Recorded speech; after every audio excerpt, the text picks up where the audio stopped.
Welcome to Disciple Dojo. This is a discussion I've wanted to have for quite a while. I have been familiar with Preston Sprinkle for the past couple of years. He is a very influential podcaster. He is a biblical scholar. He's actually biblically trained, but also very good at doing what we do here at Disciple Dojo, which is like translating academia for normal people. We actually talk about that in the discussion. And he reached out a while back about some stuff he's working on. And I just said, hey, I'd love to have you on to talk about a recent video that I've seen of you at the Church at the Crossroads conference. I will link that in the video description below. I'll also link to his podcast as well, so you can check that out if you're unfamiliar with Preston's work. But the reason that I wanted to have Preston on was because I resonate with him heavily, because we are both evangelical Bible nerds. We both love scripture. We are both committed Christians, but neither of us fit neatly into either theological or political categories sometimes. So I wanted to have Preston on to just talk shop a little bit, talk about, his general approach, who he is. I wanted to introduce him to Dojo viewers. Some of you may not know the name, or you may only know the name from a Google search you did that turned up who knows what, because with any public Christian, there is a litany of things online that may or may not be true about them. So if you don't know Preston, enjoy this discussion, getting to know a significant Christian podcaster. If you do know Preston, or you think you know him because of something you've read about him online, let me challenge you. Watch this episode so that you can see his heart, his personality, and get an idea of who he is. And then at the end, feel free to form your own conclusions. But we had a great discussion. Super appreciative that he was on. And if you appreciate this discussion as well, we would love for you to show that by subscribing, if you haven't done so already, to Disciple Dojo. And tap the little notification bell when you do. That's a great way to help this channel continue to do what we do, including having discussions like this. All right, let's talk to Preston Sprinkle of Theology in the Raw.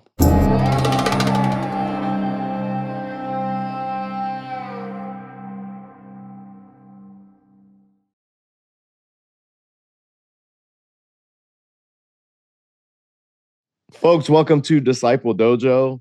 I am here with Preston Sprinkle, host of Theology in the Raw podcast and editor of the Upside Down Kingdom Bible, which we've reviewed here on the channel. You might remember a couple of months ago. Preston, so excited to have you, man. We met at SBL last year, and I was like, love to have you on. And lo and behold, you're here. So this is exciting for me. How you doing, brother? I'm doing good. Just got home late last night from a trip, so I'm a little getting over a lot of travel yesterday. So, yeah, where were you yesterday? I was in New York, so Buffalo, then New York City, and then got home at like one in the morning last night. So nice. We'll get you rolled out of bed to talk to Disciple.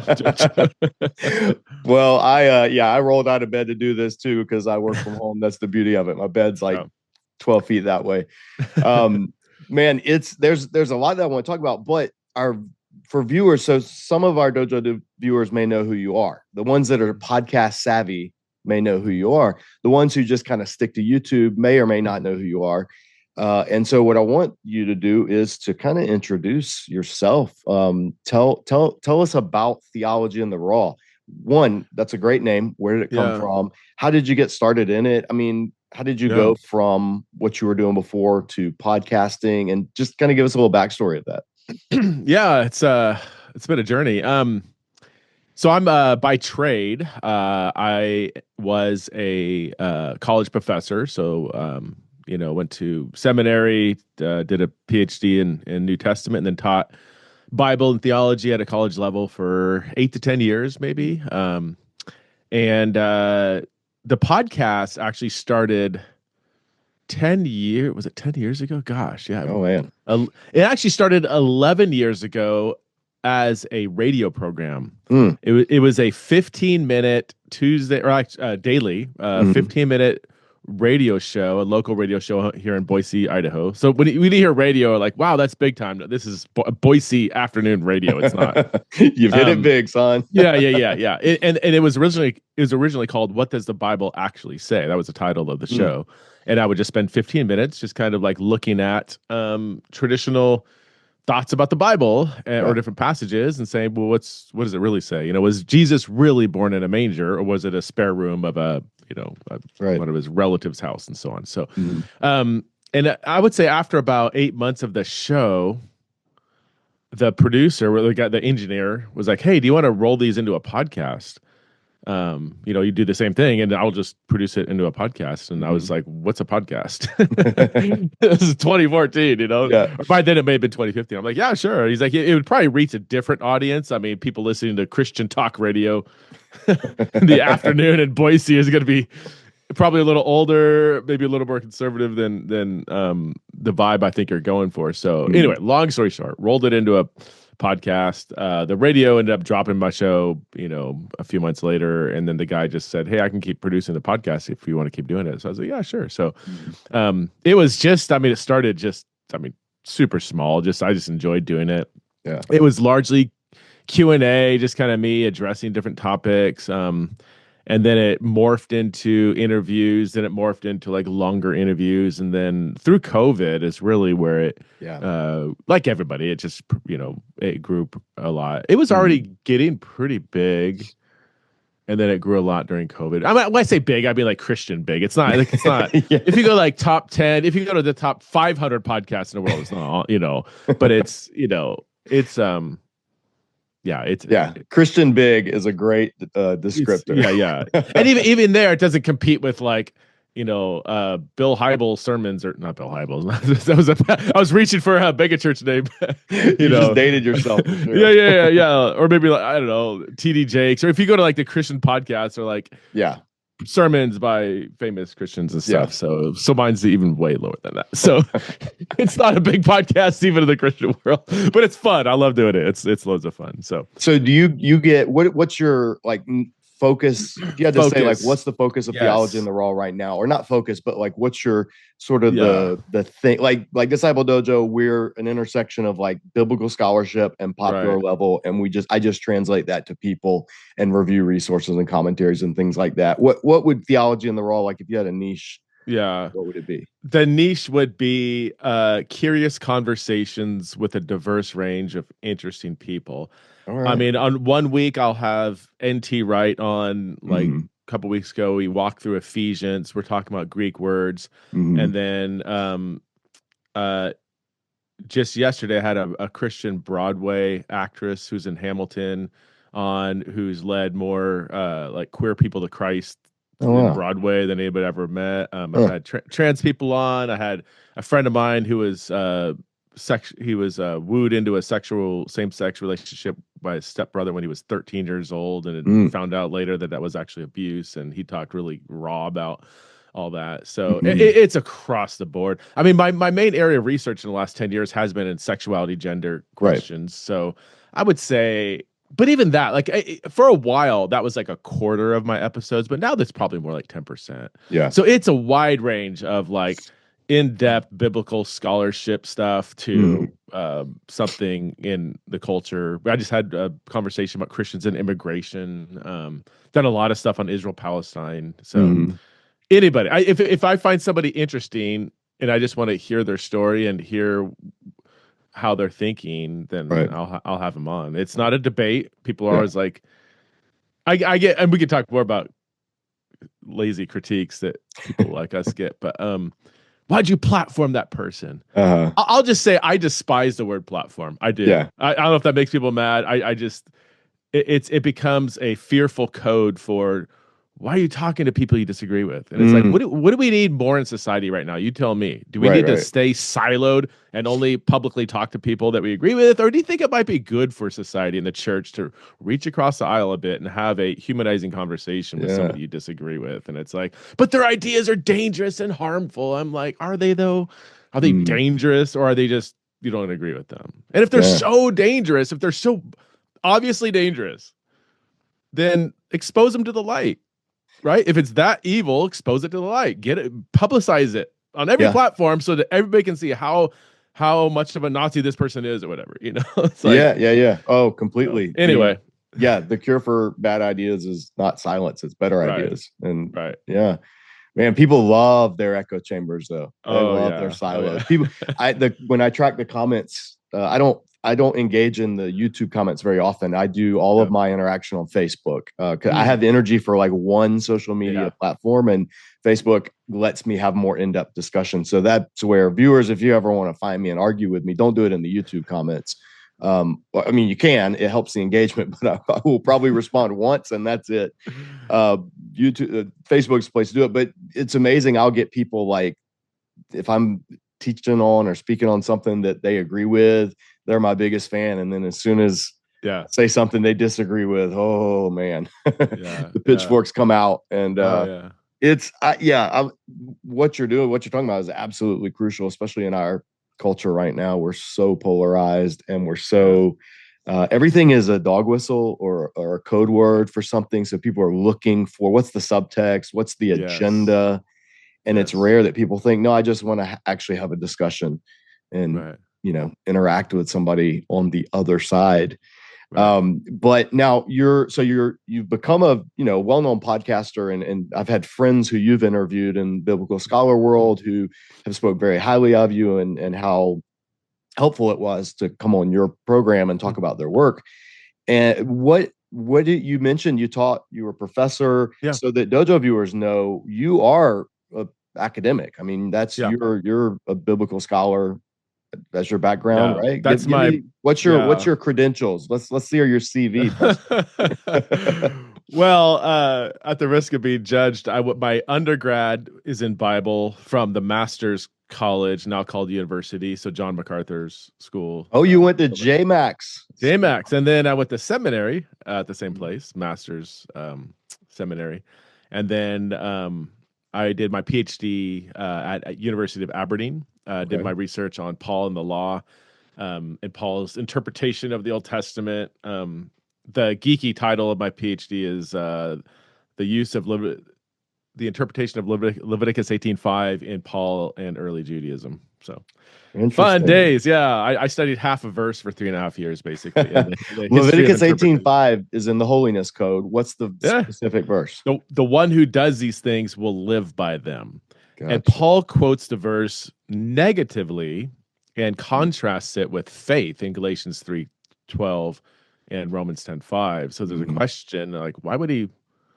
What is this? What does he think this verse means, and why does he quote it negatively? Then it turns out Leviticus 18:5 is kind of like the John 3:16 of early Judaism. It's just Mm. quoted a lot. So it kind of has taken on a kind of like John 3:16. It kind of has taken on its own life, like Right, right. it encapsulates something much bigger. And so the question is, what does it encapsulate? And is that Mhm. what Paul's interacting with? So loads of fun. I read more early Jewish literature than the Bible during those 3 years, I think. Mhm. I love the backgrounds of the old of the Bible. Well, both Yeah. testaments, but the New Testament in particular. So yeah, so my focus I thought I would just be a scholar teaching at a university, writing articles nobody can understand. Like I love that world. Mhm. And then I fell into some more popular writing.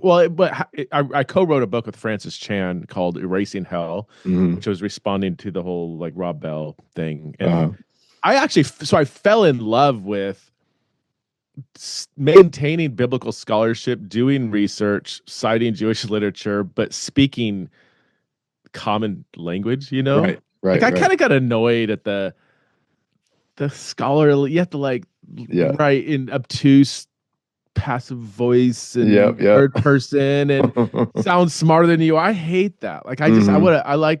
I'm a normal person. Like I want to people don't talk like that. I Right. want to write the way people talk, Mhm. so I fell in love, this is like 12 years ago, like bridging that gap of writing books that have a ton of research, but then also just being just being normal and how you present it. Yeah, something that people that aren't uh, Right. trained scholars can actually Right.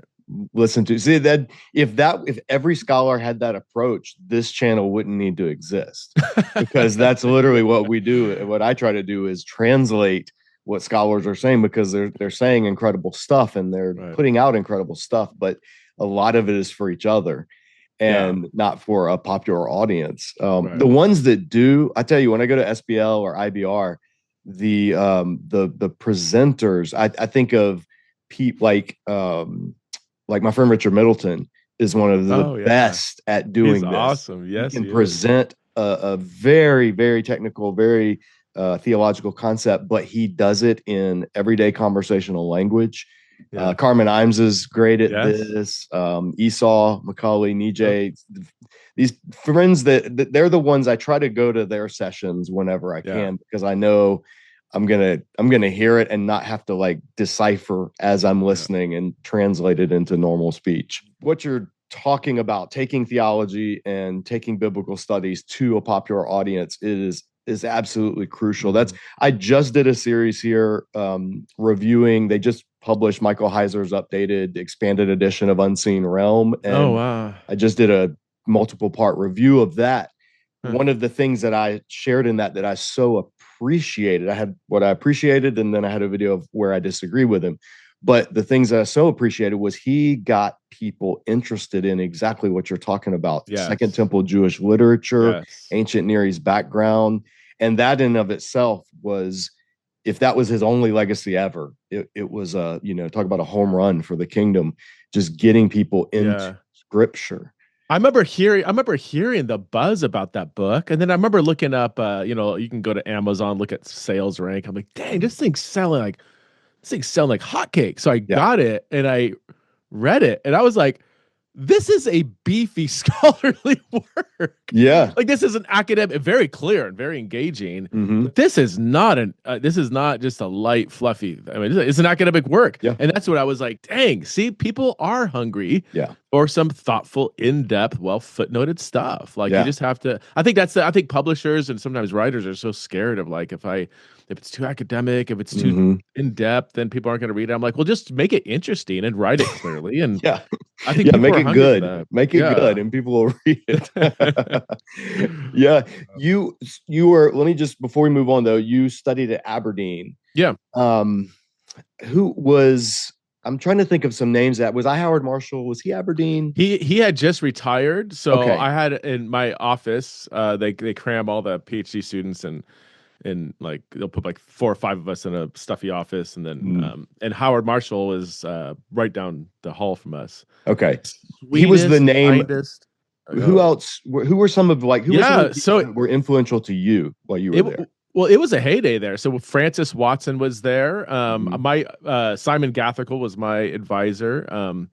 Andrew Clark was there. Peter Williams, who now runs, he's the head of the principal of Tyndale House out in Cambridge. Mhm.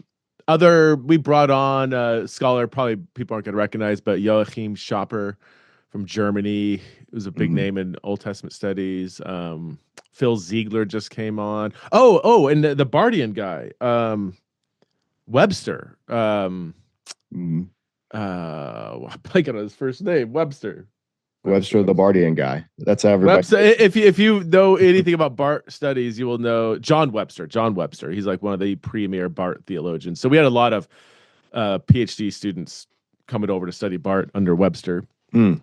And his first assignment for every PhD student is you read through the dogmatics and then get back to me. 3 years later. You know, it's 6 to 8 hours a day of just reading through the dogmatics for about a year, Yeah. and then you start having some conversations with. That's the hazing. You Yeah, get through that and you're ready. yeah, Well, so last year, so let's talk about this yeah, for a minute. The Upside Down Kingdom Bible, you were the general editor, yeah, yes? Yeah. yeah. Okay, so I've had a couple of Bible publishers on. I can't remember if I had an actual general editor or not. But anyway, what's the job of a general editor? Do you go out and solicit contributors? Yes. Do you like like if somebody brings something, you're like, yes, this is good. Nope, this is Yeah. trash. You sit on a throne and issue orders to the minions. How does being a general editor work? Well, if you ask me before I had pursued this project, I would have said I had no clue. Zondervan had the idea of this kind of Bible, something that brought the Bible to bear on cultural, political issues. Mhm. And they approached me and says, "We want you to be the general editor." I said, "No, I don't even read study Bibles. I Yeah. don't have time. It doesn't seem interesting to me." And they said, "Well, we're not going to do this unless you're the general editor. So we're going to come back in a year and ask you again." They came back. I said, "No." And then I don't know if it might have been my wife or maybe I started. Well, what one of the head people there shared the heart behind study Bibles. And I was like, Mhm. oh, that actually seems interesting. It is meeting a need. It's not just, I had a cynical view of study Bibles, like it's just a marketing gimmick to Right. like think of another niche, Yeah. whatever, to sell study Bibles to, one-legged, women in their 40s, or whatever. So, um, and she says, well, there's never been anything like this done before. Like, yes, you have your women's study Bibles, your background, but this is like no one wants to touch this, but we want to touch it, Mhm. and we need the right person to oversee it, and we think you're the right person. So I agreed to it, not having a clue how to go about it.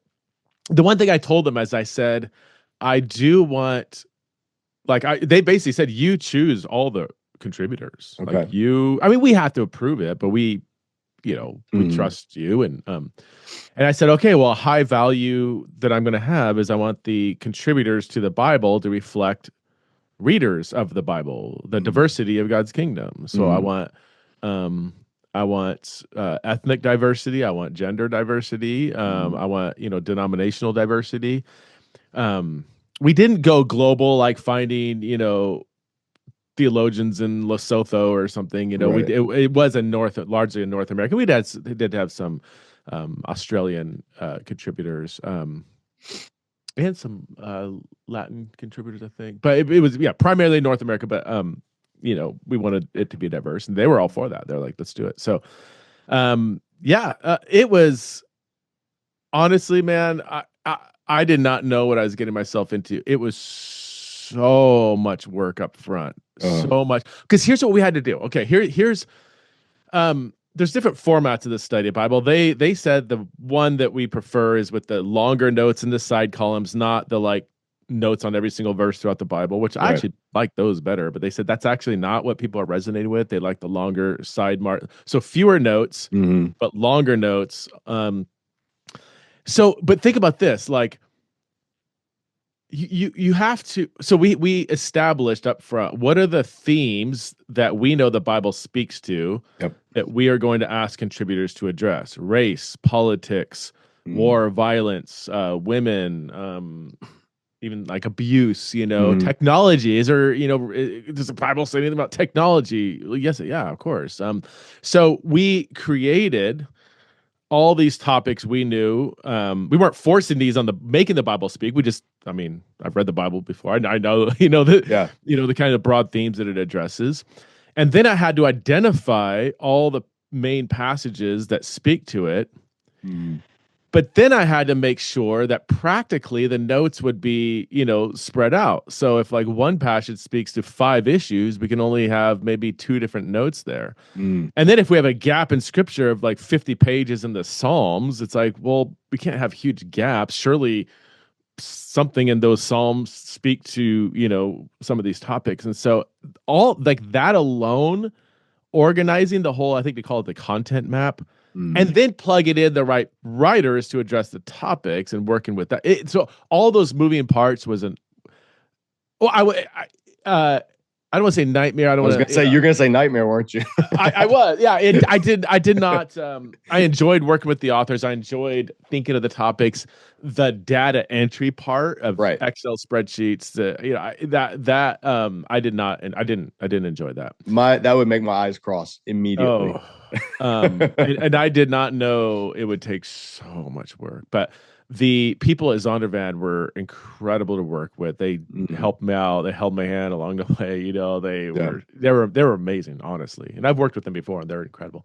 The authors, so yeah, identifying all the authors, that just takes a lot of email back and forth with over Yeah. 40 different people, and people dropping out and questions, this, that, not getting back to me. And then a month later, oh yeah, sure, I'd love to do that. Or Mhm. a month later, no, I can't do it. Now I have to go find somebody else. So um, then they would send in, give a deadline, word count, kind of what, how to go about it.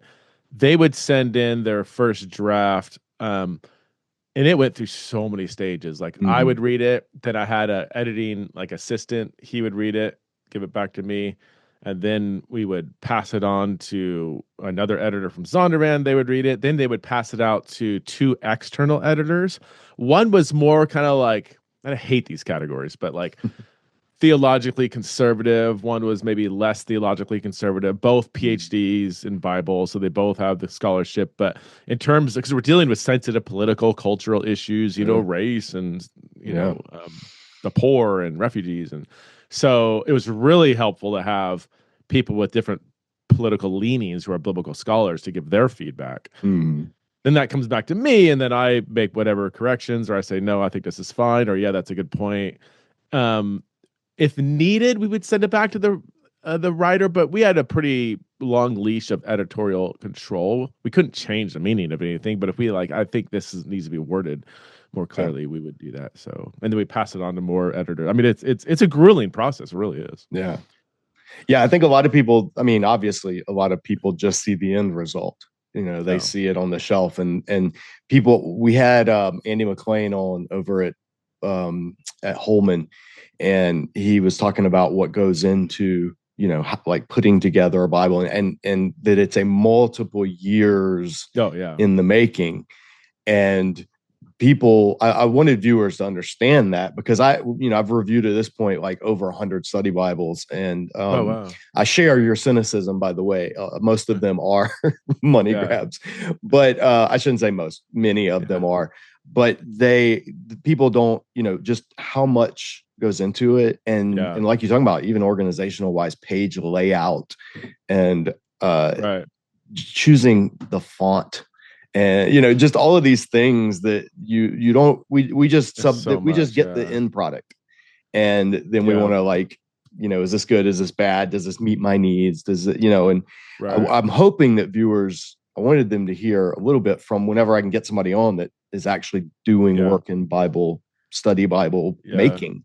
I mean, it was a 4-year process with a pretty large team, especially if you include all the writers, But even there, I mean, I had my main editor at Zondervan, then you have your external editors, then your head editor, then your copy editors you're working with, and then the people who doctor it up, do the fonts and all that, the creative team. I mean, it's a massive project. Yeah. A lot of moving parts that go into it. And this is, I mean, it's substantial size wise, but it's there are bigger study Bibles out there that take even longer, especially the ones with the running commentary notes.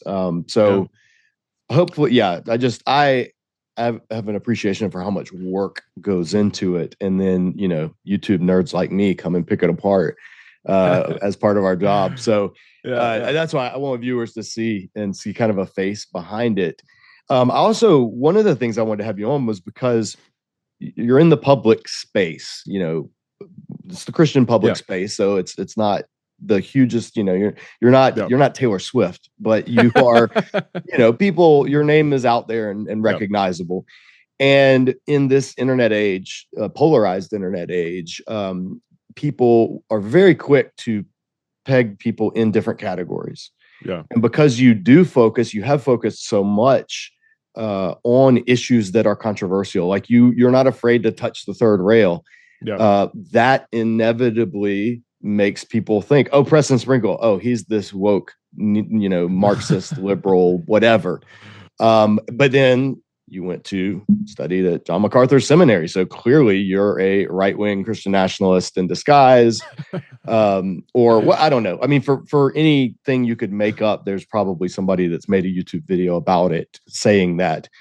I wanted Dojo viewers, to get a chance to evaluate, to see you, to see the face behind the podcast, and to hear a little bit about your heart. First of all, are you comfortable in the world of evangelicalism? Is that your tribe, or are you an ex-evangelical, or where do you land? That's a great question. I just had a conversation with a guy about the term. I've had multiple conversations about the term evangelical. Definitely not an ex-evangelical and all that carries. A friend of mine used the term post-evangelical, but I wouldn't fit within his description either, even though I resonate with some things. I would absolutely say I am. I feel like I am part of evangelicalism. My only, if you sense any hesitation, it's just I'm just not a label kind of guy, and each term, especially today, can mean 10 different things to Yeah. 9 different people. Yeah. And so if anybody asked me, are you evangelical? I would immediately say, well, you tell me what you mean by that, and I'll see if I resonate with that term the way you're using it. So I from the time I got saved at 19, God put in my heart an insatiable desire to want to study the Bible. Like it was unhealthy. I mean, locking myself in a room 7 to 10 hours a day, not talking to people, not eating, just studying, and that carried me through. I mean, I spent 12 years in, undergrad or grad school studying the Bible. Like, I want to keep going. My wife is like, no, you need to go get a job. I'm like, no, I need to do a postdoc. I need to figure out this verse and that. If the God who breathed stars into existence breathed out his word, then I want to spend every ounce of my life studying every word of the Bible. I believe so. My whole life is centered around biblical authority. I hold many traditional views. I'm very passionate about traditional marriage, male female for life. I believe there's 2 biological sexes, and that people should identify by that sex. I am passionately pro-life. I've never voted Democrat. What else? Yeah, all the boxes to check. And yeah, I do get called woke and liberal and progressive and stuff. I'm like, that's a weird, like, but it's people that don't. I mean, they're not actually trying to understand who you are, what you say. They just see a comment, they read into it, and then they race to a label instead of actually, using their heads and thinking through what you're saying. And, so, but, I hold to other, I guess, non-traditional evangelical views. Like, I absolutely love LGBT people, and I have many friends in that community, and I think the church has done a horrible job caring for gay and lesbian people, and have a lot to apologize for. I don't think their theology. We should apologize for our theology, but the way we've carried that out. I now hold to an annihilation view of hell because I think it's profoundly biblical, and I think it's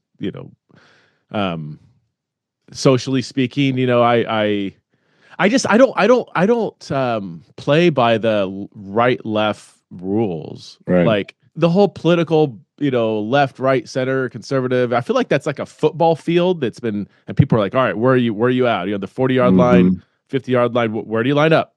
And I'm like, I'm playing baseball. Like, I'm on the mound, and it's green and people run around, but it's not like, I don't. Yeah, but are you on the 40-yard line? I'm like, I'm about to throw a curveball. Like, I don't, you know what I mean? Like, it doesn't. So I don't. I try to read socio-political issues through the lens of Scripture, which should be conservative. That should be like, oh, so you're a fighting fundy. I don't know, whatever you want to call me. But then when I say, like, I don't think Christians should support a genocide in Gaza, people flip out. Oh, so you're a left winger? I'm like, I don't know. Is saying I don't think killing women and children is a good way to accomplish justice or self-defense? That's what category are you in? Get rid of the categories. Let's ask the question: should we kill mass amounts of women and children in order to accomplish justice? If somebody holds up a baby as a human shield, does your moral impulse say shoot the baby because we need to get the enemy? Like, is that your ethic? Like, is that let's look at the situation in the categories and what's going on, and let's separate misinformation from what's actually going on.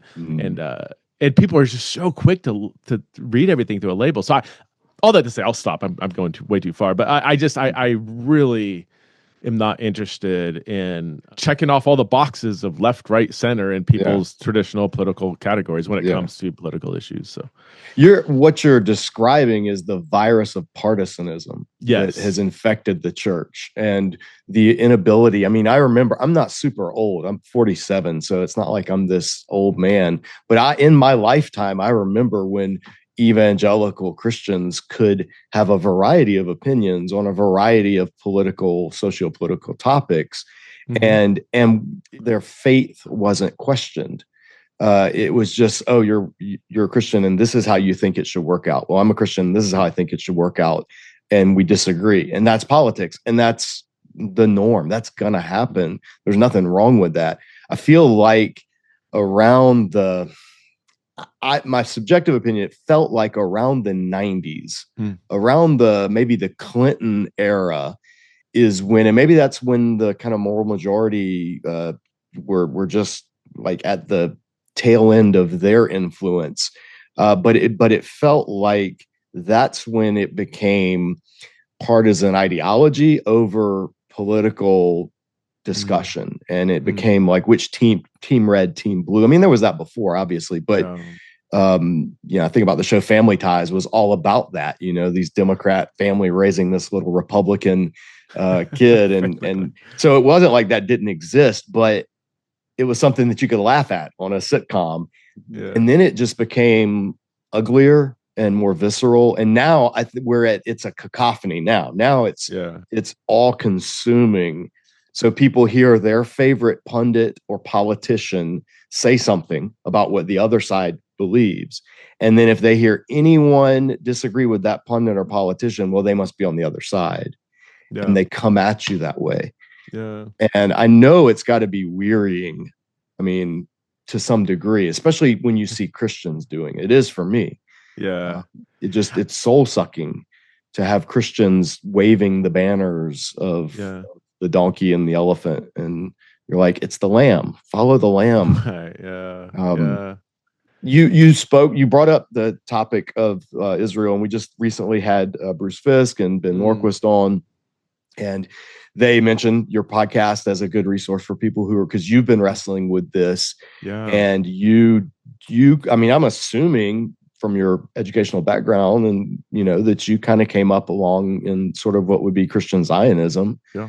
or at least that was the default. It was for me, and I didn't even grow up. I grew up in a mainline denomination, but it was still sort of our default. What tipped you in the Yeah. direction of wanting to listen more to Palestinian voices to the point where you get invited to speak at the Church at the Crossroads conference, which you did a couple of Yeah. months ago? To answer your question, yeah, I was raised, I mean, John MacArthur, that whole world is dispensational. Mm-hmm. He used to call himself a leaky dispensationalist because he's reformed as well. He's reformed dispensational. Those often don't really go hand in hand. Yeah. Um, I don't think I ever heard the term Zionism. Mm-hmm. But when you're just studying the Bible, you're not. I wasn't even thinking about Israel Palestine in Bible college and seminary. It was kind of like, it was more like, is there a future for Israel theologically? Right. And I could see even in seminary, it's like Romans 11 seems to say that, but then other passages don't, and it's complex. And Mm-hmm. what is the Israel of God in Galatians? And we debate that and stuff. And so I already was kind of like, I'm not sure I'm convinced of these dispensational arguments for that, but it wasn't a massive interest for me. Oddly enough, though, I did study in Israel my last semester in undergrad. Was there for 4 months. Mm-hmm. 1999, so it was right between the two intifadas. But I was so clueless to the modern situation. I was there to study biblical archaeology and the Right. land and biblical sites, and they even had an optional class on the modern state of Israel. And I was like, why would anybody take that? We're here to study the Bible. Yeah. But you feel, like I remember, you touring around the land, and whenever you would go to like a Palestinian village, it was kind of like, all right, no, hey, you guys, be careful here. Get It's always, ready. Yeah.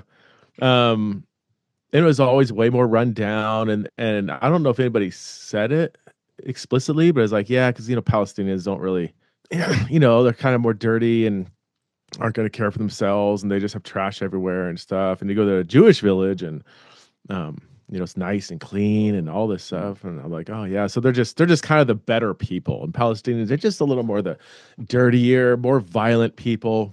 Mm-hmm.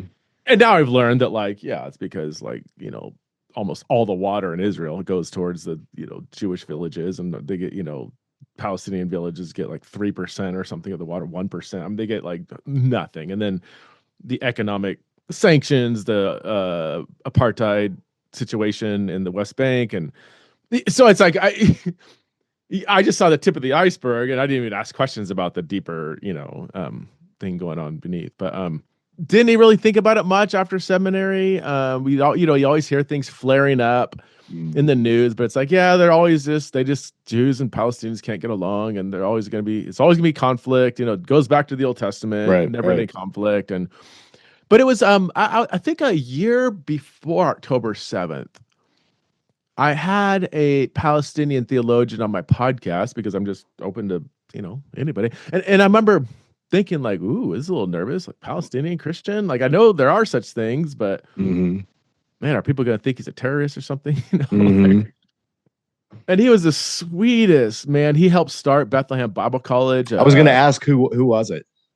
It was the one of the founders, I believe, or one of the early leaders of Bethlehem Bible College. I'm blanking on his name now. If you said it, I would know. He lives in Oregon. It was a Bishar Awad. Alex Awad. Alex. Okay, yeah. Yeah. Alex is an absolute sweetheart. He's so nice. Yeah. And he was so passionate, evangelical and gospel centered, all this stuff. I was like, wow, this is a little like disorienting. And then I remember him talking about how just the media, is just so biased against Palestinians. It's like, well, I don't know. Like the liberal media isn't, right? He's like, no, even they just aren't telling our story correctly. And I was like, huh.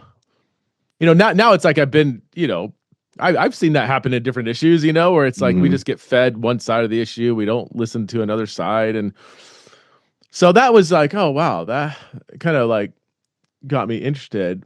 And then when October 7th hit, I vividly remember my kids were in the kitchen. They're like, dude, Dad, something's going on in Israel. I'm like, something's always going on in Israel. Like, no, this seems big. I'm like, I mean, it's always stuff flaring up. Yeah. But then I started watching videos. I'm like, oh, this is huge. My heart sank. I was like, oh my word, there's people being slaughtered right now. And we were just distraught. But later that afternoon, knowing just a glimpse of the kind of history of the conflict, something flares up. Israel blames Palestine, and then they, react with 10 times the force, right? Yeah. Palestinians, okay, maybe the suicide bomber blows up a couple people, and then there's, an air raid that kills, 150 Palestinians. We could dissect cause and effect and whatever, but like that's just kind of an objective observation of the death toll between. Right. So here, massive massacre of Israeli, biggest ever in the history of that conflict. And like my heart just sank even deeper. I was like, oh my word, Israel's going to flatten Gaza.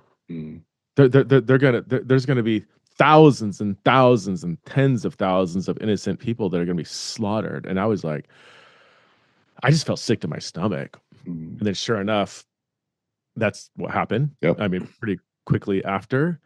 And what threw me for a loop was Christians like defending it and repeating just talking points cooked up by the IDF, which is so it's just listen for like 5 minutes to like, it's just so easy. Why'd you bomb that apartment building? Well, there's a Hamas was using that as a base of operations. Oh, okay. So like, well, wait, how do we know? Like they have a history of like lying through their teeth. I mean, a lot of people do. Every government, I'm not every government, not unique to Israel, but it's like Netanyahu says something like, well, okay, I'm like, how do we know there's a tunnel? And even if a terrorist built a tunnel under my house and you bomb my family to hell, I'm going to say I don't share that ethical framework. If a school shooter is hiding out and the only way to kill the shooter is to drop a bomb on the school, and it's like, well, we had to kill all the civilians, but we got the shooter. No, but like that doesn't. Yeah, but he was using them as human shields. Exactly. There's no like. So I hear Christians doing this, almost like zombies, just repeating these talking. Like, this is diabolical. Like, how do you listen to yourself speak? But then, so that sent me into a tailspin. I mean, I remember just hearing the most anti-Christ-like statements come out of the mouths of Christians, and I'm just like, what are we doing here? So, yeah. I would say the last 2 years, I've spent more time reading books and books and books, like academic historical books. I said, I need to understand the situation better because there's just something going on here with how the church is responding that's just sickening. So I for hours a day, and this is not my job. Like this is kind of like I'd get up early and stay up late and just read and read and read, follow the war every single day, found news sources that are not Hamas or Israel, but like third party sources that are doing really, really good, thorough research. That often it's independent news outlets, and they're not controlled by some billionaire donor Zionist, and yeah, it's been my passion for the last 2 years, and I just yeah. Let me stop. I've talked a lot. No, I would let you go on because I had for me, the moment was back in 2013, around 2013. I started getting very interested. I came through the door of eschatology. I was studying eschatology, realizing how unfounded pop dispensationalism is. Yeah. There is a more, progressive dispensationalism has gotten tried to be a little more biblical than the what came before. But then I just realized, this is so massively wrong. And this shapes how so many of us have looked at the Middle East, Israel, Palestine, the land, all of that. I need to re-engage that. So then I came across the documentary With God on Our Side, and that just absolute eye opener. I ended up meeting Porter Speakman was the director. I ended up meeting him, and then I ended up going to Christ at the Checkpoint in 2014 and going there for the first time. And that's where, to me, it was just like, okay, everything we have been told is at best a severe distortion. Yes. At worst, an outright lie. And so I did the same thing you're talking about. I dug in. My Kindle has a whole folder of Israel, Palestine, eschatology, politics, geopolitics, stuff about the Israel lobby. And so for like 10 years. Did you read Mersheimer's book, The Israel Lobby? Is that everybody should read Mersheimer's book? I think it should be required reading. That was one of the most disturbing. Yes. I've recommended that more than probably any other book on the issue, just to show how insidious and how we are being. And it's not this anti-Semitic conspiracy. No. That's the thing that Mersheimer talks about. He's like, this isn't a conspiracy. This is all done in the open. Yes. This is done, literally nothing about it is conspiratorial. No. He has over 1,000 footnotes in that book citing I hate to throw around the facts, but he's just citing, like, here is the quote from this person that, gave billions of dollars, Yeah. Yeah. It was patently obvious. I mean, just 2 weeks ago, last week, when Trump spoke at the Knesset and just stood up and just said, and here, Miriam Adelson, she can come into my office and she has $60 billion, folks. And I love that he says this. I love that he just says it out loud. Just openly admit it. And then immediately I just shared it on my Facebook. I was like, hey, FYI, this is being said out loud. He is openly saying, I am bought by donors on this issue. Yes. And people immediately just coming at me in the comments of like, oh, this is a conspiracy. I'm like, he's literally saying it. There's nothing conspiratorial about it. Yeah. But people are I think what it boils down to, because I've been chewing on this for over a decade now and trying to get other evangelicals. I still embrace the term evangelical. I'm a Wesleyan, broadly evangelical. I go to an Anglican church now, but that's very much my tribe. Old school Christianity today is very much my people. I've been trying to get my tribe to listen and to just question the narrative that they've been told, even if they don't ever end up coming and agreeing completely, to just question the narrative for over a decade. And so seeing you doing it, seeing other Christians who are seeing secular Christian, I mean, people like Tucker Carlson, I know he's not a Christian. I mean, he personally, I guess he's a Christian, but he actually came back to his Episcopalian faith. He does not like the Episcopalian Church, but he is a dedicated, outspoken Christian now. I think it's his brand is not a Christian thing. No, he's a pundit, but personally, so seeing voices, Christian voices, at least, or people who are self-professing Christians starting to question the narrative. To me, that's been encouraging, but the Yes. massive pushback against it. We did a series here on the channel, 7 Biblical Reasons I'm Not a Zionist. So it's like a 4-part series here on the channel. And the amount of pushback that you get from that from evangelical Christians is it's not unexpected, but that never makes it less grievous to me. Yeah. Because what I think is, and you can tell me what you think, I think Christians, evangelical Christians, are so intent on being on God's side that they've been told this country is on God's side, or God's on their side, or both. And so to question our understanding of this political situation ends up questioning their understanding of God. Yeah. And is God really God? Can I trust the Bible? It's like when people first learn, like, wait, the Bible doesn't teach a secret rapture, and you're like, well, they start to like, oh my gosh, what else have I feel like Israel, Palestine is one of those issues where people have attached so much of their faith unconsciously to that to question it is a terrifying thing. Yeah. I don't know what. Did you go through that?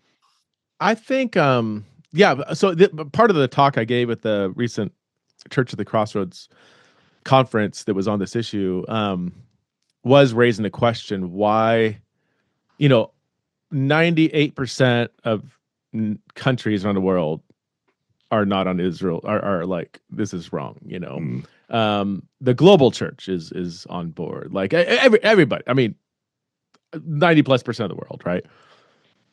The only people holding out that are still, and like you said, even a good number of conservatives, especially younger. I mean, the recent poll is like less than 50% of younger Republicans are now on saying, I think Israel's doing a good thing. We need to support Israel. So the last holdout are political leaders who have a financial motivation to support Israel. And largely evangelicals in America, not globally, obviously. So it's like and I think when you put it in that perspective, it's like, well, why? Even now, I could get like, okay, January 2024, okay, I could see, but now, like when I hear like evangelicals like still supporting it, I'm like, wait, I a year and a half ago I said, okay, I could see where, based on the information you're getting, but now, like, come on, you have an internet connection, right? Like, I think so. There's several reasons. I mean, one might be a committed Zionist theology. I think most people are what I would call passive Zionists.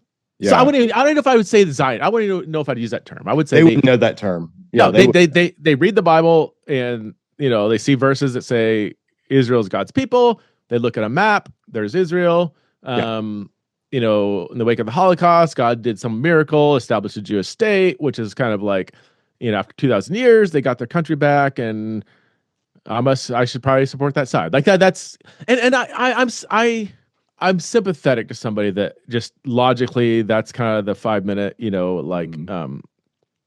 way their mind works. Like I get that, I think there's a deeper. So that's why I think passive Zionism is one reason why people would support, why evangelical American Christians would support Israel.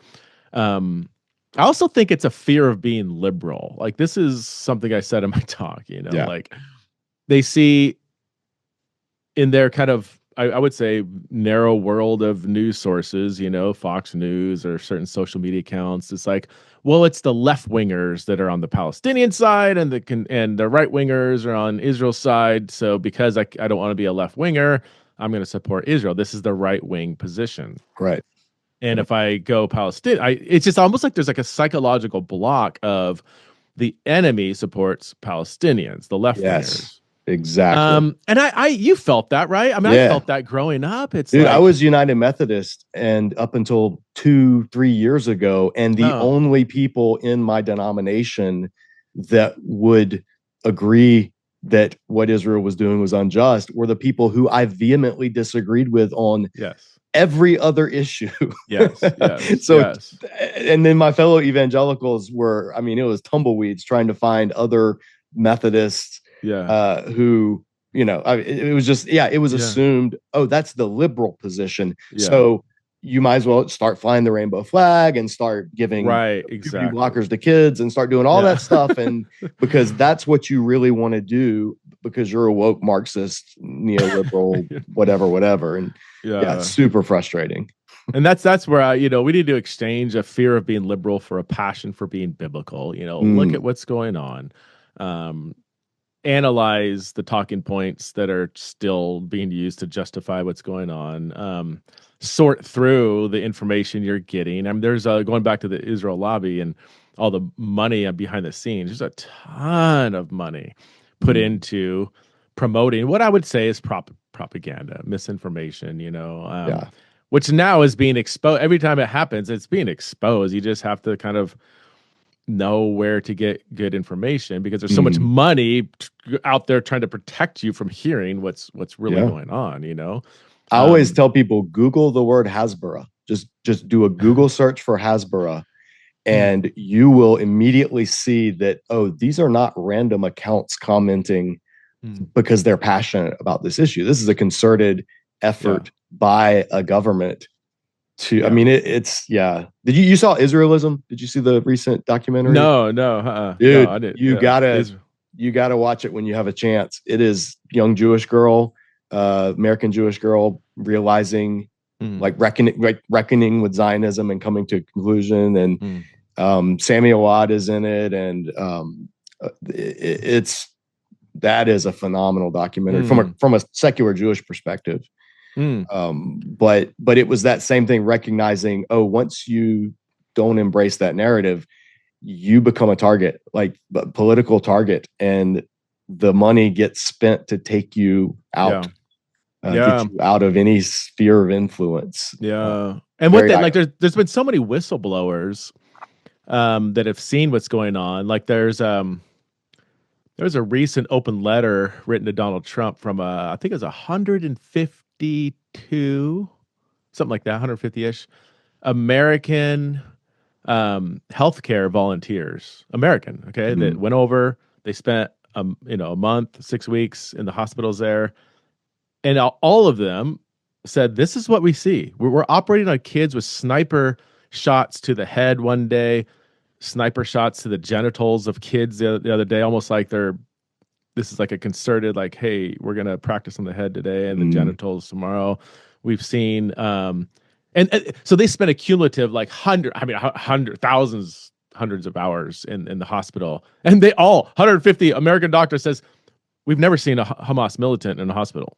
So every time they blow up a hospital and say, "Well, it's a Hamas," we're there. Like we haven't seen a single like Hamas militant at all. We just see, apartment buildings being bombed, and we have to operate on kids, that are, moms will bring their kids in a bag with like arms and legs hanging off and stuff, and like this is what we've seen. Or the whistleblower Anthony Aguilar, who was volunteered. He's a decorated Purple Heart, very high up military guy who just retired. Then he went over to volunteer. He had no dog in the fight. He's like, I just want to go and serve as a security force for the what's the distribution, the GHF. And he's like, this is they are mowing down people. Israel, I saw it. They're mowing down women and children waiting for food. I saw it with my own eyes. It's happening. And they're spraying bullets at the crowd. And he says for crowd control, like to keep them in line, they spray bullets, which are bouncing off rocks, hitting kids, sometimes just directly hitting, and they tried to discredit him, just making up all kinds of lies about him. And then when you fact checked all the accusations, none of them are true. I mean, it's just, but like no mainstream outlet has had him. He's on every, independent outlet saying this is what I saw. Like it is absolutely horrific, war crimes all over the place, and this comes from a guy who spent like 20 years in Afghanistan and Iraq and, decorated soldier, Purple Heart. So anyway, it just seems so, I guess what I want to tell people is like, when you believe something, just ask yourself, find the ultimate source of that. Like where, okay, well, there's terror tunnels on there, or just a recent one where Israel bombed. What was it? They killed like 40 people. This is after the quote ceasefire. You see sci-fi. Yeah. They've killed over 80 people since the ceasefire, and there's a recent one that said, I think it was a bulldozer got blown up, and they said a bunch of Hamas and Netanyahu. Well, Hamas came out of tunnels and attacked our bulldozer. Turns out the bulldozer that's not true. The bulldozer ran over one of their own unexploded bombs. Yeah. And so just go to the source, like where, before you believe something, trace that piece of information and say, okay, I want to find the ultimate source where this came from. Yeah. I think most people don't want to do that, honestly, because of, like you said, one, your point, fear of being liberal. I think that's the biggest reason that more Christians won't speak out on it. Fear of being branded liberal, and also fear. The insidious thing about the reason that I always post, when I post on eschatology, I always try to use the hashtag eschatology matters, because the playbook that generations have been raised on now in evangelicalism is, at the end of when it's about to hit the fan, the whole world is going to turn and come against Israel and be gathered against Israel, and then Jesus is going to come, so they actually see global opposition to Israel as a necessity for their end time scheme. And it makes people even more intransient, and it actually becomes this self-fulfilling prophecy, like, oh, the more of a pariah state Israel becomes, the more I need to stand with them, because this is going to be the test of my faithfulness, and I don't want to be Gog and Magog. I want to be there when Jesus comes. I mean, it's demonically insidious. Yeah, that it blows my mind. Even from a Zionist hermeneutic of the Old Testament, like God's commitment to Israel, God's favor upon Israel, that was still conditioned upon Israel following God's commandments. He says extremely clearly in Leviticus 18, my chapter, if you disobey these laws, I'm going to vomit you out of the land. You do not have right to the land if you are sinning in the land. And so God would, even if you say God is committed to the modern state of Israel, which that leap it's a theological leap that's I think it's unjustified biblically, but even if you say that, at least bring the whole package with you. To say, if Israel, God's people, is slaughtering women and children and shooting kids in the head, God's going to vomit them out of the land, and he will be the one that will be opposing Israel, not Gog and Magog. The theological framework that says that the future Israel is being opposed by the world, that's an Israel that is faithfully following God, which from a New Testament perspective is Israel who is following Jesus, right? That's the whole point of Romans 9-11. It's like, even if you hold out a future place for Israel, which I think that's a valid hermeneutic, it's a mass group of Jewish people turning to the Messiah and following the ways of Jesus, which include love your enemy, love your neighbor, turn the other cheek, all the stuff Jesus talked about, so nobody can say that that's happening. Like, there's no, I mean, I've lived in Israel. Like, it's pretty hostile towards Christians. I mean, especially the more radical Orthodox Jews. It's not.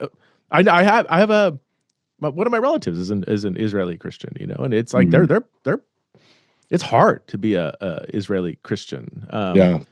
The Palestinians, a lot more Christians among Palestinians and Arabs in Israel and Palestine.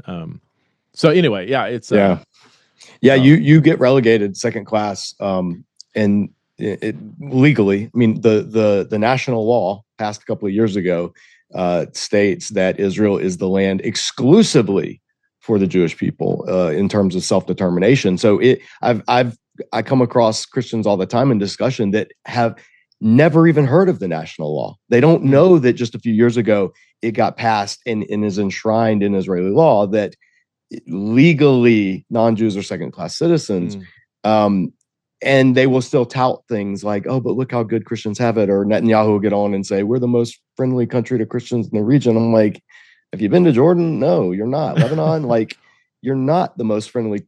It's political pandering, and it's amazing how eager many of my fellow evangelicals are to buy it completely without question. Yeah. Because the alternative terrifies them. Yeah. I'm going to be liberal. I'm going to be against God. Right. That's what I don't want to do. And I don't know the solution to it. I do know that voices like yours getting Christians to think biblically, to quote YouTube superstar Mike Winger, think biblically about these things. Well, that's what we're saying. Think biblically. Right. Because this isn't coming from, this is coming from two people who think Scripture is the authority. Absolutely. Absolutely. Again, I don't love this term, but for the sake of my point, it is my conservative approach to the Bible that I learned under the tutelage of John MacArthur and his institutions that has formed my approach to Israel-Palestine today. I'm just following the conservative hermeneutic he gave me, in terms of again, I think if using that hermeneutic, I don't think I don't think it's outlandish to say if your sense of justice requires you to massacre women and children, your sense of justice is immoral. It's just unchristian. It's not something Christians should support biblically, not politically. You could I don't vote Republican your whole life. Be a MAGA. Put on your MAGA hat. Whatever. I don't care. Biblically, no Christian should support what's going on. I'm sympathetic to the person that just said, and I've talked to really smart people, evangelicals who are like, I don't know what to believe. It's so overwhelming. It's so intimidating to really sort it all out. I don't have time to do that. There's lots of stuff going on. There's stuff going on in Nigeria and South Sudan. It's there's stuff going on everywhere. Yeah. The difference is, I know of no other conflict that would not have happened were it not for the support of the American evangelical church. Yeah. Nigeria, obviously what's going on in Nigeria is absolutely horrible. Muslims massacring Christians. It's been going on for a while. It's flared up recently.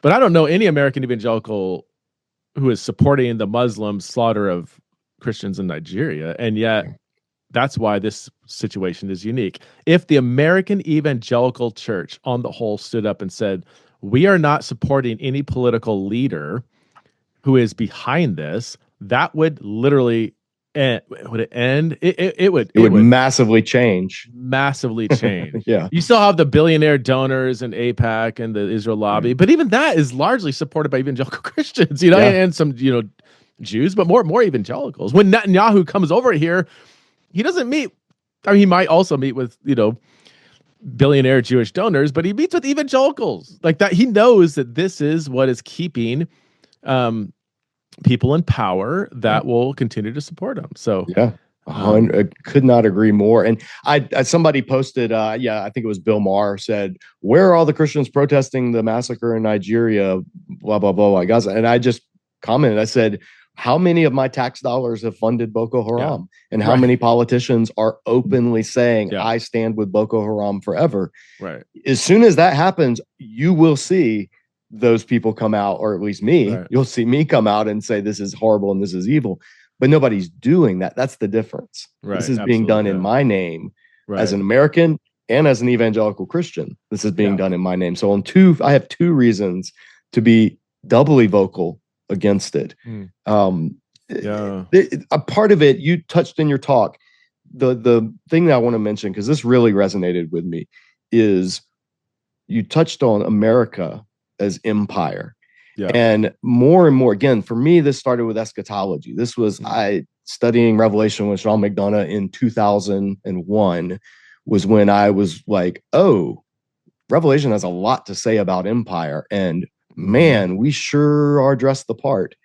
What was sort of the summary of it? And I'll link to a clip in the description of it. But for people that are like, wait, what? We're a democratic republic. what did you mean by talking about America and Yeah. empire?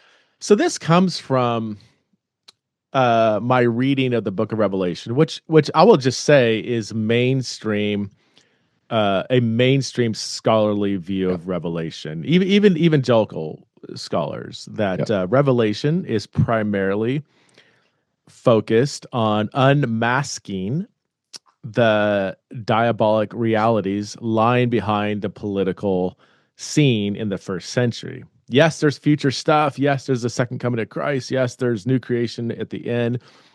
But the bulk of the book is peeling back the curtain on the political realities. And that's just Mhm. that's what Jewish apocalyptic literature is designed to do. This is Yeah, the again, word means that. nothing what I'm saying is this is just standard. You can look at, one Enoch, two Enoch, parts of Jubilees, Second Temple Jewish literature. Anyway, Yeah. and Revelation fits within that genre. For Ezra is another one written around the same time. So the Book of Revelation is intrinsically designed to unmask first century political realities, but what it does is it's focused on first century political realities, but it's speaking about those political realities in broad, elastic categories. Mm. I don't have time to go into great detail. I've written on this in two books: my book on nonviolence and my recent one, Exiles: The Church in the Shadow of the Empire. I have a whole chapter on Revelation where I tease this out. But Rome, the Roman Empire, is called Babylon. But when you study the use of Babylon in the Book of Revelation and really Scripture as a whole, Babylon is this malleable, flexible category. In fact, Richard Bauckham, the foremost Revelation scholar, says, Babylon basically describes any empire that is acting like Babylon. In the first century, that was Rome. He said, he has a quote. He says, "If the cap fits, the empire must wear it," or something like that. So I make a case, and again, it's not a hard case to make, that the broad characteristics of Babylon in the first century, which is the Roman Empire, those broad characteristics of sexual immorality, national arrogance, economic flourishing of your nation at the expense of other nations. Militarism's a big one. Like, we're just going to overpower you with military might and extend our empire. I mean, these characteristics they map pretty well on America. Yeah. I am not saying Revelation is using Babylon as some sort of like prediction of a future country called America. That's not the point of the book. But America, of any nation today, if there is a Babylon, America fits within that. Maybe, I don't know, maybe China, maybe Russia, maybe India, I don't know. But for sure, America does. I mean, the American military has 750 military bases in 80 different countries. Like, that is like, we're out there, America has a history of overthrowing democratically elected leaders of other nations. We've done it dozens of times. Stephen Kinzer's book, Overthrow, is a good place to start, where he looks at like kind of 12 of the 12 big ones, where we've destabilized the country from Guatemala to Iran to Ukraine to now, we're doing it again in Venezuela, so just things like that is, those are characteristics of empire. And I don't few people would balk at describing America as an empire. Like, it really does fit the characteristics, not of the old school colonial, we're going to go conquer Nigeria, make it a, American colony.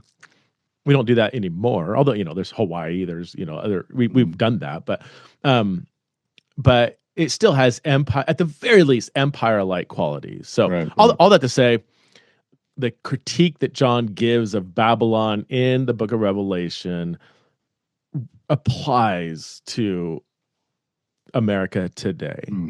So I do read the book through that lens. And again, that's not I'm relying on kind of mainstream approaches to Revelation. So yeah, that's not a fringe thing.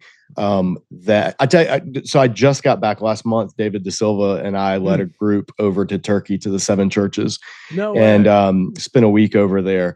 And it was astounding. And everybody on the team was astounded at the similarities between Asia Minor and modern American politics and American exceptionalism and the just the way that the cities would vie for who could be the Neochorus, who could be recognized by the empire as the faithful city, and how much they would pour into displays of what is nationalism. I mean, it's basically nationalism. Right. Yeah.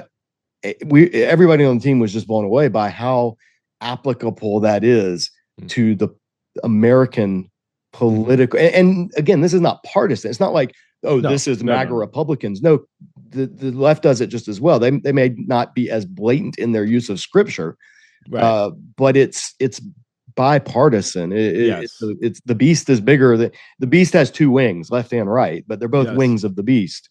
Yeah.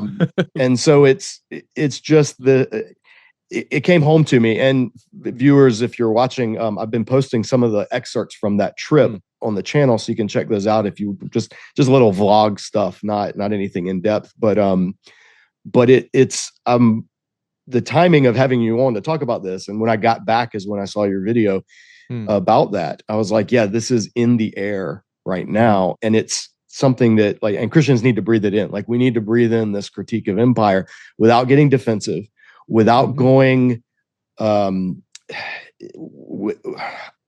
without taking the Turning Point USA approach to, any criticism of America means you hate America. No. If that's the case, all of the biblical prophets hated Israel because they were the first to criticize Israel. 100%. Yeah, hated his people because he was the first to criticize Chorazin and Bethsaida and Jerusalem. If you love your country, you have to be critical of it. Yes. You don't get to just my country right or wrong. No, that's what hating your country looks like. Yes, that's it's unpatriotic to blindly follow political leaders who are not steering the country in a good direction. Yeah, absolutely. Every 4 years, because we're kind of a ping pong culture right now politically. Every 4 years, if one side has a better time than the other, my social media feed becomes, okay, which side is going to be angrily commenting on my post this 4 years? And then don't worry, it's going to change the next 4 years. The other side will be coming. But I really feel like that's how every Christian should be, that Christians should be taking heat from both sides, because Jesus gave heat to both sides. And just in the past, especially the past couple of years, it's among evangelicals, it's like, oh no, we only are taking arrows from one side. Well, that's a problem. That should be a major warning sign. And it's not. It's just seen as, well, that's just being faithful because I'm those people, the evil, the the left, the woke. Let's end with this, because I know you got to get going, and I don't want to keep you. I could literally sit and talk here for hours. This could be the whole Joe Rogan. This could be a Lex Friedman podcast. But how do you personally, Preston, how do you navigate the space in this culture as a Christian, evangelical or conservative, whichever of those two labels you think best applies? How do you navigate being biblical when it's so easy? Viewers in this comment section are going to immediately post that you're woke. I mean, me too, but more, they know me, they don't know you. So they'll just think like, oh, who's this guy, this woke liberal, neo-Marxist, whatever. How do you navigate in a way that's not dismissive? Like our friend Caleb Campbell, how do you, loving your Christian nationalist neighbor, how do you navigate that in a culture where the labels are so quick to fly? Do you just dismiss them? Do you ignore them? Do you give back? Like rib back at them, belittle? What do you do? What do you personally? I just don't. I'm just so uninterested in Christians or anybody throwing around a label without actually interacting with the content of what I'm saying, So I don't, it doesn't really bother me much anymore. I mean, for every, social media account with a chicken head profile that's calling me a label, there's probably a bot. Like, I don't know this person. It's lazy. It's what Mark Knoll talked about, the scandal of the evangelical mind, in which he concluded there's not much of an evangelical mind. So if somebody is just doesn't have the time or ability or interest in interacting with an idea, and they just fall back on slinging around a label, like it's like Charlie Brown's teacher. I just don't even know. I've got enough thoughtful people, critics who will interact with what I'm saying and show really give a thoughtful critique of what I'm saying, and I look at that, I weigh it, I make any corrections in my beliefs. So I'm very much interested in revisiting my views, honing my take on different things, because I'm passionate about the truth. I'm not passionate just to defend my viewpoints. I want to know the truth and follow it. So I like you, but I get it I get the mudslinging labels from both sides of fascist, anti-Semitic, Nazi, or homophobic, and then woke and Marxist. And it's like I just don't even hear it anymore. It's just and I think the majority, like those labels, like it's kind of shocking that people still resort to that. Like I know a few years ago that was like everybody's like, oh my gosh, I got called woke, and what's gonna, it's like now it's like those labels are so watered down now that it just doesn't mean anything anymore. It's kind of like, I mean, racist is the same way, like if you don't affirm everything BLM teaches, you're a racist, it's like we say that a million times, and after a while it's kind of like, it just doesn't mean it's kind of lost its power. So people that still sling around labels, it's kind of like, come on, man. Like maybe 4 years ago that would have like meant something, but now it just doesn't really mean anything. So all that to say, I don't. I've learned to engage in thoughtful dialogue, receive thoughtful criticism, but some fish head profile on Twitter who's calling me a label in 180 characters or 240 characters. I'm like, I just don't. It just doesn't. It's like water off a duck's back.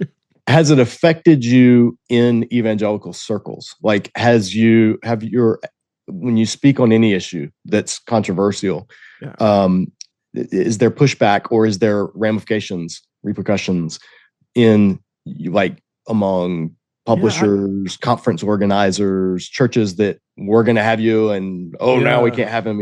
Or is it just, is it mostly just confined to social media nonsense, and in the real world, it doesn't have that same effect? I would say for the most part in the real world, people don't sling around those labels. I mean, I speak a lot. I speak in probably like 20 different kinds of churches, denominations. So broad, you take the gamut of evangelicalism, and I work in lots of those spaces, and the overwhelming majority of people I interact with on an embodied level, where I can see that they're not just a profile or a bot, like most people are actually pretty reasonable. That there are some people like I'll get like speaking invitations canceled, and it's almost, when I get the email or I get the phone call, hey, we're gonna have you, but then I'm sorry, we have to like cancel your speaking engagement. I'll say, let me stop you right there. Let me predict what happened.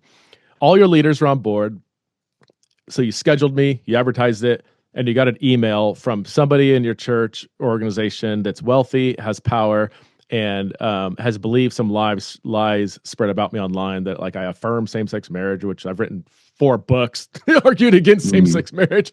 So the critic hasn't taken the time to actually, read me. They just saw something on Twitter, freaked out. They have power, and now you're caving in. And they look at me like deer in the headlights, like, wait, how'd you know that? I'm like, it's so I do get that, but that's just, to me, that's just, it's kind of sad. It's like, if all your leaders are on board, the people were excited to have me, but you have a few people with money and power that are believing lies and slander about me, and you're going to cave to that. It's like, you kind of, I just don't really respect that, but it's hard, but so there are some instances like that, but as I talk to actual people around the country, around the world, most people are very reasonable. They really are. I think, I don't know, maybe I'm too optimistic, but no, I think you're right that I think social media amps up everything, online discourse and a keyboard turns everything up in intensity. Yes. For good or for bad. Yeah. And so you get super fans and you get super critics. But when you actually do, face-to-face discussion, I mean, I think of some of my friends that we argue online all the time, politically or sociopolitically, and in person, we have a great time. It's fine. Like, we get along fine, but it's just, this is the space where we are going to allow ourselves to argue. And that's people I know. So when you don't know someone and you don't have that rapport, then you only see them as the online opponent. And I have to wage a righteous crusade against their lies for the sake of the kingdom. Like, then everything, just the intensity gets dialed up. Yeah. Where if you're just having lunch talking, there's not that intensity. You're not waging war for the kingdom in the public arena. So it's just easier to be not a jerk. And I don't know what people, like somebody you don't know online that dropped a nasty comment, I've just learned to be forgiving and gracious. I don't know if they're like going through a divorce or they were, abused by their dad and they're just angry or depressed or lonely. And like, it comes out and like, they have this avenue now to like lash out, but like psychologically, like, I don't know what's going on in this person's life. I don't even know if they're a real person, first of all. Second of all, they are like, I would love to sit down with the person, just ask about, how are your kids, like, how's it going in life? Like, are you happy? Are you flourishing? And so, I don't know. I'm optimistic about people. I think online only warriors, like, I think it is a fringe of people that do that, and they're still real people, So to answer your question, I know if it's a short, like, you're woke and you're the devil and you're a heretic and all this stuff, I'm just like, I don't respond. I just maybe say a prayer, and hope the best for them. So yeah. Well, I appreciate you. Appreciate your ministry. I wanted Dojo viewers to see you, to hear you, talk to you. Not everybody who watches Disciple Dojo agrees with me, but yet they still watch, and they know that I'm not acting. Most of them, at least, know that I'm not acting in bad faith, even when we disagree. And that's what I wanted them to see about you: is you're not someone acting in bad faith. You're not a progressive, across the board liberal agenda. Like, it's just you take a biblical lens and look at every issue through it, and you land where you land. And that's what we should all be doing. A progressive who is passionately pro-life, traditional marriage, never voted Democrat, and believes in biblical authority. Well, that just means you're playing the long game. It's the long con. You're a mole. That's what it is. Yeah. Clearly. What are you working on right now before you take off? Give us a preview, because I'd love to have you back on sometime. What's in the works? So I just finished probably the largest research project I've ever worked on. And it's a study on what the Bible says about women in leadership. Not a controversial topic at all. Not at all. No. It's called From Genesis to Junia. It comes out in March. And the subtitle says it all: an honest search for what the Bible really says about women in leadership. I approached the topic. I started the research project a few years ago without a viewpoint. I was obviously raised very complementarian.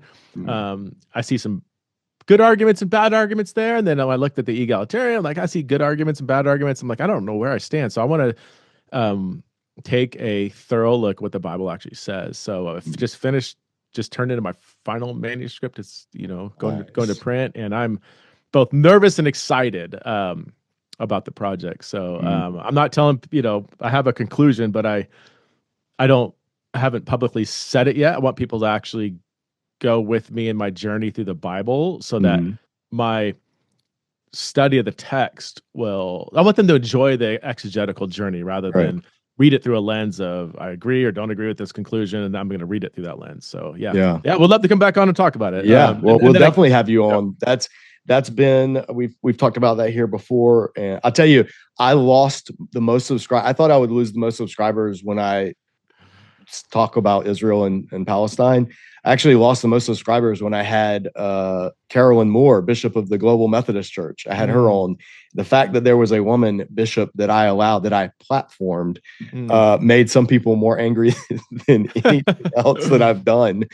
So between that and people telling me I'm surrounded by idols on my shelves, these action figures, those are the women in ministry issue is definitely one that people are passionate about, but not always knowledgeable about. So it's funny because my book is endorsed by people on both sides. So Craig Blomberg endorsed it, Gary Brashears, their commentarian, Lynn Kohik, Sandy Richter, who are egalitarians. So that should keep people on their toes when they see the mix of endorsements. But I do actually land though on a certain side. It's not just a neither nor kind of approach. Right. So. Good. Well, I'm excited. Have the publisher send me a copy. I'll definitely check it out when it's out, and we'll have you back on because I know viewers would love that. I mean, that's a topic that for some reason is endlessly fascinating to some and endlessly infuriating to others. Yeah. But I'm glad you're doing it, and I'm glad to hear from you on it. So. Folks, you can check out, if you haven't already, we've reviewed the Upside Down Kingdom Bible here on the channel. You can catch that for my thoughts on it, and we kind of do a flip through and give you a taste of what's in it. Check out Preston, Theology in the Raw, his podcast. It's Christian Big. That's all you need to know. He's doing good work. He is one of the voices that I was excited to have here on the channel. You're going to be SBL ETS this year? I'll be at ETS. Yeah. Okay. Yeah. Well, I may not catch you because I'm not a member of ETS, but maybe we'll pass in the airport. Yeah. President, it's good to see you again. And man, I just appreciate it. Keep doing what you're doing because what you're doing is good. Thanks, man. Appreciate it. Thanks for having me on. Absolutely. Again, I want to thank Preston for coming on, spending some time with us this afternoon. I will put links to the things we mentioned in the video description below. So before you comment saying, I can't find the links, you'd be surprised how many people comment, do you have links to what you talked about? Yes, I always put links in the video description. So tap the title of this video if you're watching it on your phone or a tablet or whatever. It'll open up and there will be links to anything that we discussed that's of interest or importance. But that'll do for this episode. Thanks for watching. I hope you appreciate it. If you did, you can always show that by subscribing to the channel. And that'll do it for now. We'll see you next time back here at Disciple Dojo. In the meantime, as always, keep training.